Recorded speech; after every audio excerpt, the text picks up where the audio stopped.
Saudara, hari ini Komisi 2 DPR RI menggelar rapat dengar pendapat Kementerian Pan-RB. Salah satu yang dibahas adalah jabatan ASN yang dapat diisi oleh TNI Polri.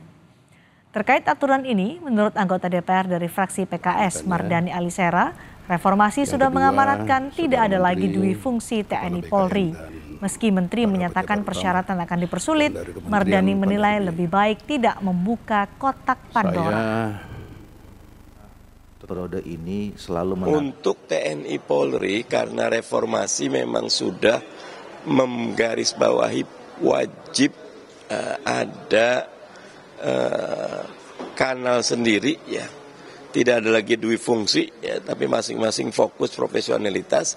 Maka PKS menganggap biarkan institusi TNI dan Polri dan institusi sipil dikelola dengan dua manajemen yang berbeda. Pak Menteri sudah mengatakan akan dipersulit migrasi dari TNI Polri ke ASN atau ASN ke TNI Polri.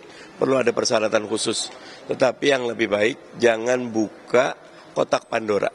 Sebaiknya teman-teman TNI Polri full urus TNI Polri, karena itu juga banyak ASN diurus sipil. Peraturan pemerintah yang memungkinkan jabatan ASN diisi oleh prajurit TNI dan personel Polri tengah disusun. Seperti apa mekanisme pengisian jabatan ASN oleh TNI Polri nantinya? Kita bergabung dengan jurnalis Kompas TV Valentina Sitorus di Gedung DPR Senayan, Jakarta. Valen, soal jabatan ASN diisi oleh TNI Polri, apakah sudah ada detail bagaimana mekanismenya dan posisi apa yang boleh diisi oleh TNI Polri? Iya, Cindy dan juga saudara, selamat malam. Jadi kalau membahas mengenai apakah sudah dibahas lebih lanjut, nah ini masih dalam proses.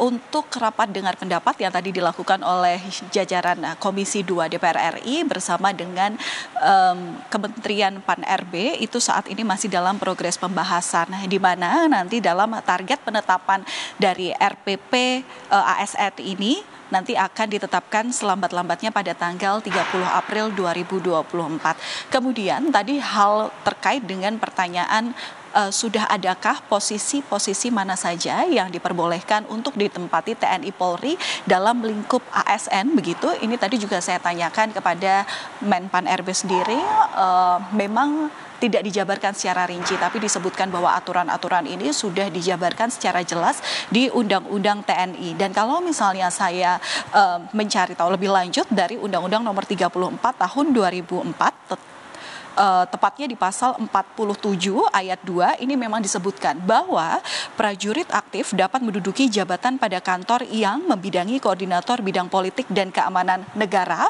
pertahanan negara, sekretaris militer presiden, intelijen negara, sandi negara, Lembaga Ketahanan Nasional, Dewan Pertahanan Nasional, Search and Rescue atau SAR, Narkotika Nasional, dan kemudian Mahkamah Agung. Ada 10 instansi lembaga yang boleh ditempati oleh TNI Polri dalam lingkup ASN itu sendiri. Dan ayat selanjutnya ini menyebutkan bahwa prajurit yang menduduki jabatan sebagaimana yang dimaksud pada ayat sebelumnya didasarkan atas permintaan pimpinan departemen dan lembaga pemerintah non-departemen serta tunduk pada ketentuan administrasi yang berlaku dalam lingkungan departemen dan lembaga pemerintah non-departemen yang dimaksud. Dan tadi secara mekanisme sebenarnya yang diinfokan oleh Menpan RB ini sendiri bahwa memang jika salah satu nantinya lembaga ASN ini membutuhkan salah satu atau pekerjaan tambahan perlu bantuan dari TNI Polri, ini memang kemudian ada seleksi tersendiri yang mana memang seleksi ini bisa dikatakan dilakukan secara ketat. Dan kemudian yang menjadi pertanyaan adalah selanjutnya pengawasan dan transparansinya seperti apa.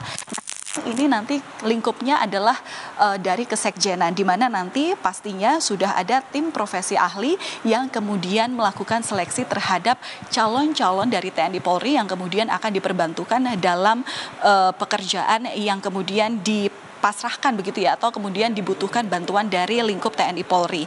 Dan kalau misalnya melihat daripada aturan terkait dengan respirokal ASN dan TNI Polri, di sini juga disebutkan, Cindy dan juga saudara, bahwa memang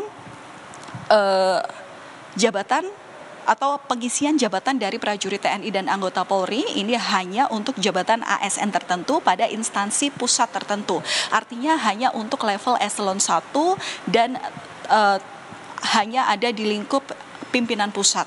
Kemudian prajurit TNI dan anggota Polri yang menduduki jabatan ASN pada instansi pusat tidak dapat beralih status menjadi ASN. Kemudian khusus bagi prajurit TNI dan anggota Polri yang merupakan talenta terbaik, ini merupakan yang terbaik di lingkungan TNI Polri. Dan ada juga poin yang merinci bahwa mereka yang nantinya akan diperbantukan dalam lingkup ASN adalah harus memenuhi kualifikasi pendidikan, kompetensi, kepangkatan, pendidikan, pelatihan, rekam jejak, pengalaman jabatan yang relevan, kesehatan, integritas, dan persyaratan jabatan yang sesuai dengan jabatan yang diperlukan. Sementara begitu, Cindy, hingga saat ini prosesnya masih dalam progres pembahasan, sekali lagi di mana nanti ada proses lanjutan di mana harmonisasi, kemudian juga pengajuan hasil harmonisasi ke Presiden dan kemudian nanti akhirnya ditetapkan selambat-lambatnya pada tanggal 30 April 2024. Valentina Sitorus melaporkan langsung dari Gedung DPR RI Senayan, Jakarta.